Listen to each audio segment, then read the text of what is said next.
এই লোকটা যখনই এই দ্বীপ থেকে বের হওয়ার চেষ্টা করত তখনই অনেক বড় একটা লাল কচ্ছপ সমুদ্রের নিচ থেকে এসে তার রাস্তা আটকে দিত।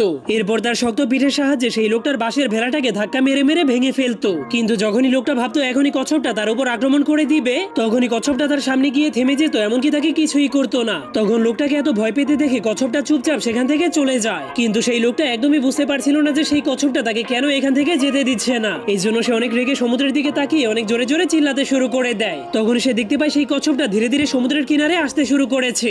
যা দেখার পর লোকটা ভাবতে শুরু করে মনে হয় এটাই তার প্রতিশোধ নেওয়ার সঠিক সময়। এই জন্য সে অনেক রেগে পাহাড়ের উপর থেকে নামতে শুরু করে দেয়। এরপর নিচ থেকে একটা বাঁশ উঠিয়ে কচ্ছপটার মাথায় অনেক জোরে একটা বাড়ি মেরে দেয়। কিন্তু তা দেখে মনে হচ্ছিল কচ্ছপটা একটুও ব্যথা পায়নি। এই জন্য সে কচ্ছপটাকে উল্টে দেয় যাতে সে সেখান থেকে পালাতে না পারে। কিন্তু এরপর সে কচ্ছপটার উপরে উঠে তাকে থুতু মেরে তাকে সেই রোদের মধ্যে ফেলেই চলে যায়। যার কারণে কচ্ছপটা চুপচাপ সব অত্যাচার সহ্য করার পরেও সেই লোকটাকে কিছুই বলে না। কিন্তু তবুও লোকটা সেই দ্বীপ থেকে পালাতে পারছিল না, যার ফলে